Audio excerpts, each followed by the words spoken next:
Hello दोस्तों, स्वागत है आप सभी का फिजिक्स संसार के इस लेटेस्ट वीडियो में। आज के इस वीडियो में आज का जो हमारा टॉपिक है वो है बीमाओं के अनुप्रयोग। पिछले वीडियो में हम लोग बीमीय सूत्र कैसे बनाते हैं और बीमा क्या होती है, बीमीय समीकरण क्या होता है, ये सारे टॉपिक हम लोग पढ़ चुके हैं। तो अगर आपने उस वीडियो को नहीं देखा है तो आप उस वीडियो को ज़रूर देखें, क्योंकि बीमाओं के अनुप्रयोग आप तभी समझ पाएंगे जब आप बीमीय सूत्र जानते होंगे सभी भौतिक राशियों के। तो चलिए शुरू करते हैं। काफ़ी इंटरेस्टिंग टॉपिक है और काफ़ी ज़्यादा महत्वपूर्ण भी है। एग्ज़ाम में भी यहाँ से एक क्वेश्चन जो है पूछा जाता है। तो चलिए समझते हैं बीमाओं के जो अनुप्रयोग। अगर हम लोग बात करें तो बीमाओं के 3 अनुप्रयोग हैं। पहला अनुप्रयोग होता है कि कोई भी अगर आपको एक भौतिक समीकरण दिया गया, कोई भी समीकरण दिया है फिजिक्स का, तो उसकी सत्यता की जांच जो है बीमीय विधि से आप कर सकते हैं कि दिया गया समीकरण सही है या गलत है। तो पहला अनुप्रयोग यह है कि बीमाओं की सत्यता की जाँच आप कर सकते हैं। ठीक।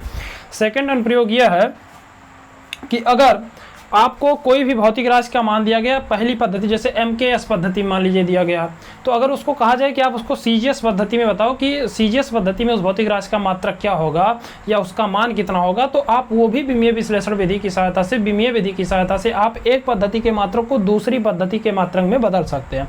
सेकेंड अनुप्रयोग यह है। और थर्ड अनुप्रयोग जो है वो यह है कि अगर आपको कोई भौतिक राशि दी गई हो और आपको ये मालूम हो कि वो भौतिक राशि किन किन राशियों पर निर्भर करता है, तो उसकी निर्भरता के आधार पर ये भी आप बता सकते हैं कि जो फार्मूला उसका बनेगा, जो सूत्र बनेगा, जो व्यंजक बनेगा वो क्या होगा। अगर आपको किसी भौतिक राशि की निर्भरता मालूम है कि कोई भी भौतिक राशि किन किन राशियों पर निर्भर करती है, तो आप वहां से उसका व्यंजक प्राप्त कर सकते हैं, उसका फार्मूला बना सकते हैं। तो ये 3 अनुप्रयोग हैं। तो तीनों अनुप्रयोग हम लोग इस वीडियो में समझेंगे।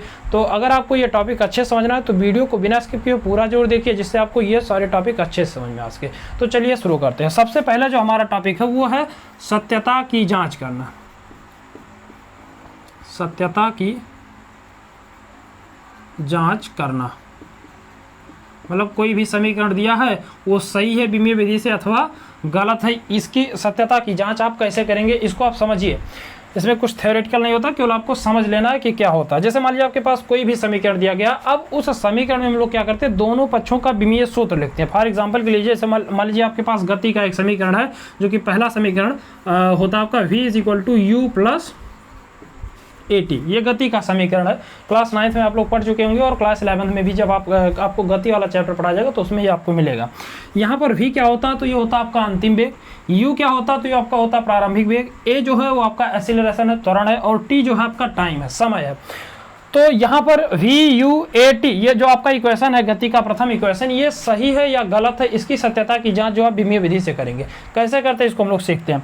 हम लोग इसमें करते क्या है, जो भी इसमें पद दिए गए होते हैं, जैसे V है प्रारंभ अंतिम वेग, U है प्रारंभिक वेग, A त्वरण, T टाइम, इन सब का हम लोग क्या करते हैं, बीमीय सूत्र लिखते हैं। और बीमीय सूत्र लिखने के बाद उसको हम हल करते हैं। और अगर हल करने के बाद सभी पदों की बीमीय सूत्र समान आते हैं, सभी पदों की यदि बीमीय सूत्र समान आते हैं तो उस स्थिति में वो समीकरण सही होता है। और अगर सभी पदों के बीमीय सूत्र अलग अलग आते हैं तो दिया गया समीकरण जो होता है वो क्या होता है, सत्य नहीं होता। तो इसको हम चेक करते हैं कि जो v = u + AT है, ये समीकरण सही है या नहीं, इसकी सत्यता की जाँच कर लेते हैं।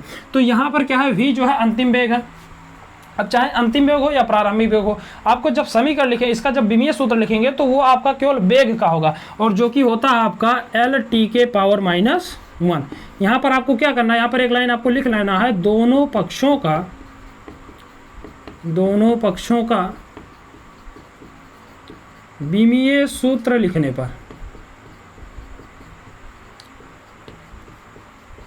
दोनों पक्षों का बीमीय सूत्र लिखने पर, तो v का क्या होता है, LT⁻⁻1। u ये आपका प्रारंभिक वेग है, क्या वेग ही है, तो इसका बीमीय सूत्र आप क्या लिखेंगे, LT⁻⁻1 प्लस a आपका क्या है, तो त्वरण है, एक्सीलरेशन है, इसका बीमीय सूत्र होता है LT⁻2। और t क्या है, टाइम है, और इसका बीमीय सूत्र होता है कैपिटल T। तो जब आप इसका गुणा करेंगे तो ये हो जाएगा LT⁻⁻1 = यहाँ पर आ जाएगा LT⁻⁻1 और प्लस यहाँ पर आप देखो तो ये हो जाएगा LT⁻2 और इसके पावर में +1 है तो +1। अभी इसके पावर में कुछ नहीं, इसका मतलब +1 है, तो यहाँ पर क्या हो जाएगा +1। तो यहाँ से अब जब आप सॉल्व करेंगे तो ये हो जाएगा LT⁻⁻1 = यहाँ से हो जाएगा LT⁻⁻1 और यहाँ पर हो जाएगा आपका प्लस का, अभी देखो -2 + 1, तो -2 + 1 जब करेंगे तो ये आ जाएगा -1। तो यहाँ पर भी हो जाएगा LT⁻⁻1। अब आप देखो तीन पद इस समीकरण में थे और तीनों पदों का विमीय सूत्र क्या है, सेम है। इसका भी क्या है, यल टी के पावर -1, इसका भी क्या है, यल टी के पावर -1 और इसका भी क्या है, यल टी के पावर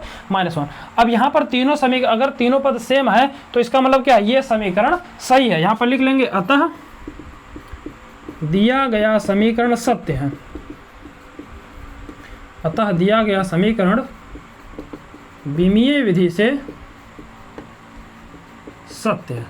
अतः दिया गया समीकरण क्या है, विमीय विधि से सत्य है। तो इस प्रकार से हम लोग सत्यता की जांच करते हैं। मान लीजिए सेकंड इक्वेशन गति का दे दिया जाए, एक और इक्वेशन लेते हैं। सेकंड इक्वेशन s = होता है आपका ut + ½ at² ये समीकरण आपको चेक करके बताना हो कि ये समीकरण विमीय विधि से सही है या नहीं।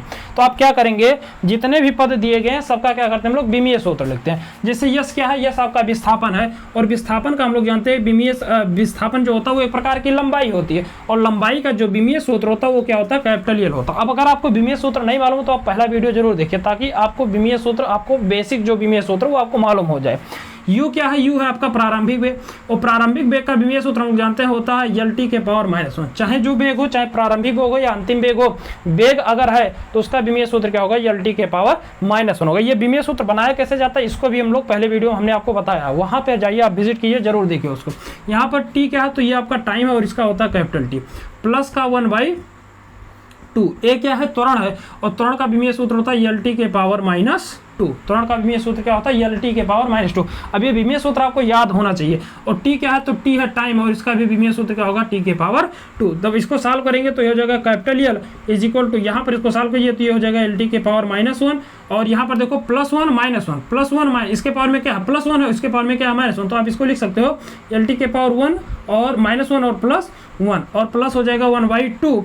यहाँ पर इसको सॉल्व करेंगे तो यल टी के पावर -2, इस पे क्या है +2, आपका -1 +1 ये हो जाएगा टी के पावर 0, तो ये हो जाएगा l और टी के पावर 0 प्लस 1/2। यहाँ पर आप देखो -2 + 2 ये भी हो जाएगा टी के पावर 0, तो ये भी हो जाएगा टी के पावर 0। अब आप पढ़े होंगे कि किसी भी राशि के ऊपर अगर 0 होता तो उसका मान हमेशा कितना होता, 1 होता। जैसे x के पावर 0 तो उसका वैल्यू जो होगा, मान जो होगा वो 1 होगा। वैसे अगर टी के पावर 0 तो इसका मान भी 1 हो गया और यहाँ पर टी के पावर 0 तो इसका मान भी 1 हो गया। तो यहाँ पर आपका आएगा l = यहाँ पर भी हो गया आपका यल, क्योंकि टी के पावर 0 का मान 1 और 1 से गुणा करेंगे कोई प्रभाव नहीं पड़ेगा, प्लस 1/2। यहाँ पर भी क्या आ गया, यल के पावर, यहाँ पर भी क्या आ गया, केवल यल आ गया। अब आप देखो तो तीनों पदों में जो विमीय सूत्र वो सभी का क्या है, सेम है। हमें यहाँ पर आंकिक मान से, गुणांक से मतलब नहीं होता, हमें केवल विमीय सूत्र से मतलब होता है। और विमीय सूत्र जो होना चाहिए वो तीनों पदों का, जितने भी पद दिए गए सभी का समान आना चाहिए। अब यहाँ पर देखो यल है, यहाँ पर भी यल है, यहाँ पर भी यल, तो सभी का विमीय सूत्र क्या है, समान है। और अगर सभी का विमीय सूत्र समान है तो इस स्थिति में जो दिया गया समीकरण होता है वो हमेशा क्या होता है, सत्य होता है। तो आई होप आपको ये अच्छे से समझ में आ गया होगा। अब एक एग्जांपल और लेते हैं और फिर उसको समझते हैं कि वो समीकरण, दिया गया समीकरण सही है कि नहीं। पहले आप इसका स्क्रीनशॉट ले लीजिए और नोट्स तैयार कर लीजिए। चलिए एक इक्वेशन और लेते हैं और उसको समझ लेते हैं, फिर आप उसको कई सारी जो इक्वेशन दिए गए किताब में आप उसको नोट कीजिएगा और उसकी सत्यता की जांच कीजिएगा। फिर भी अगर कोई समस्या होती है तो आप कमेंट करके हमें जरूर बताएं, हम उस इक्वेशन को सॉल्व करके आपको नई वीडियो में प्रोवाइड करा देंगे। हम लोग एक समीकरण लेते हैं जो कि न्यूटन का नियम का है, सार्वत्रिक गुरुत्वाकर्षण नियम का है। वो होता है F = m1 × m2/r²। मान लीजिए आपको समीकरण दिया गया है और आपको चेक करना है कि यह समीकरण जो विमीय विधि से सही है कि नहीं। तो आप कैसे चेक करेंगे, हमने आपको विधि बता दिया है। हम क्या करते हैं, दोनों पक्षों का विमीय सूत्र सबसे पहले लिखते हैं। तो यहाँ पर लिख लेंगे दोनों पक्षों का